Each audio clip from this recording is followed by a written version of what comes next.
जनता को धन्यवाद। समाजवादी पार्टी को जात धर्म से ऊपर उठ करके वोट मिला है। आने वाले समय में जब सरकार बनेगी, चुनाव का मैनिफेस्टो का पूरा करने का भी संकल्प समाजवादी पार्टी लेती है।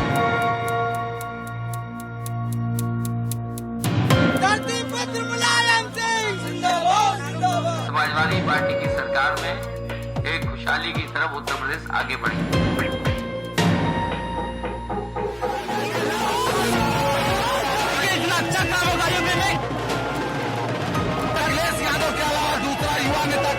अखिलेश 24 घंटों का हाल देखिए हमारे साथ।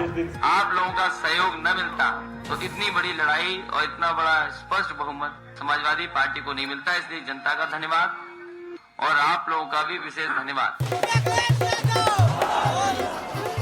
साइकिल का पहिया इतना तेज घूमेगा, इसकी उम्मीद शायद ही किसी को रही हो। बेशक समाजवादी पार्टी का पलड़ा भारी रहा हो, लेकिन नतीजों ने साफ कर दिया कि यहाँ तो सबके सर पर साइकिल सवार है। ये जीत का जश्न है जिसने समाजवादी पार्टी की होली में खुशी के रंग भर दिए।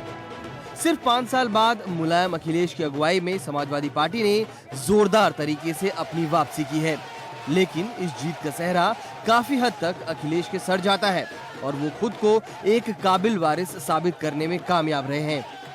समाजवादी पार्टी पे अखिलेश यादव ने अपनी पकड़ बनानी बहुत पहले ही शुरू कर दी थी, क्योंकि उन्होंने रैलियां निकाली जबकि मीडिया का ध्यान उतना नहीं गया था। दूसरी बार जब उन्होंने अखिलेश यादव ने ये कहा कि डीपी यादव को समाजवादी पार्टी में नहीं लिया जाएगा, तब लगा कि एक सीरियस किस्म का लीडर जो है, साफ सुथरी छवि वाला नेता समाजवादी पार्टी में उभर रहा है।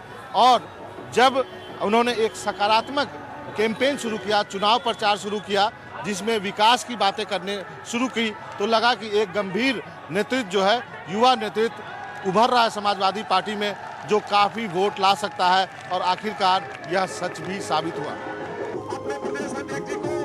इस जीत के पीछे मुलायम सिंह के बेटे और कन्नौज से समाजवादी पार्टी के सांसद अखिलेश यादव की कड़ी मेहनत रही है।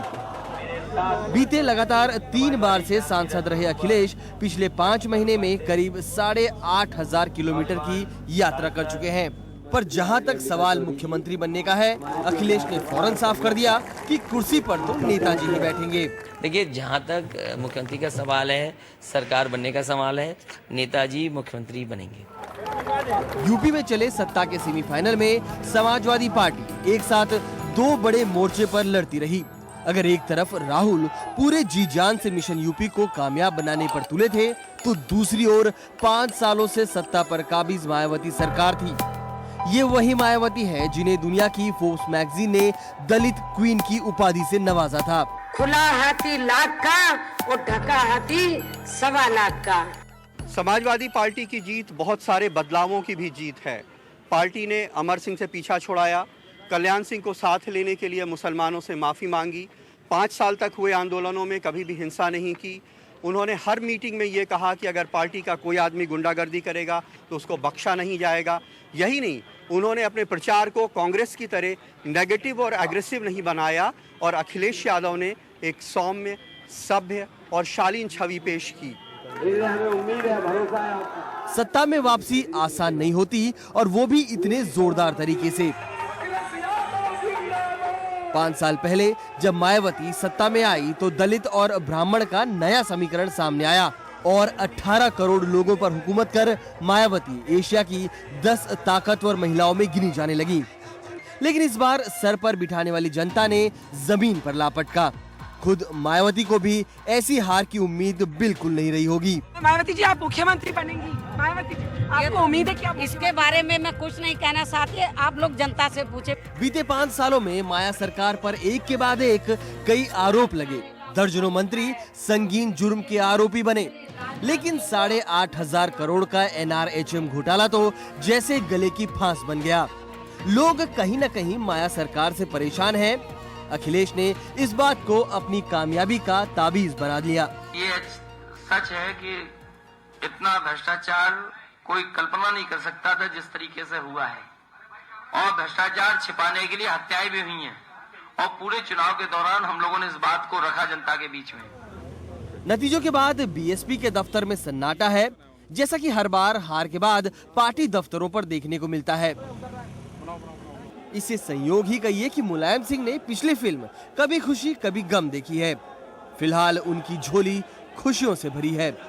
पार्टी के दफ्तर पर जोश सिर्फ कार्यकर्ताओं में ही नहीं, दफ्तर के बाहर 5 साल मंदी में गुजार चुके लिट्टी चोखा वाले के दिन भी फिर आए हैं। समाजवादी पार्टी की जीत की खुशी में जहां अंदर लड्डू बंटते रहे, वहीं पे चंद्रिका पाल जी बाहर अपनी लिट्टी के साथ ही खुश नजर आए। चंद्रिका पाल जी यहां समाजवादी पार्टी दफ्तर के बाहर पिछले 4 साल से लिट्टी चोखे का जो धंधा है वो कर रहे हैं, ये रेहड़ी लगाते हैं। इनको खुशी इस बात से है कि समाजवादी पार्टी जीती है तो यहाँ पे कार्यकर्ताओं का आना जाना बना रहेगा और इनकी लिट्टी चोखे की जो दुकान है वो चलती रहेगी। चंद्रिका जी काफी व्यस्त लग रहे हैं आप, अखिलेश यादव से ज्यादा व्यस्त लग रहे हैं अभी आप।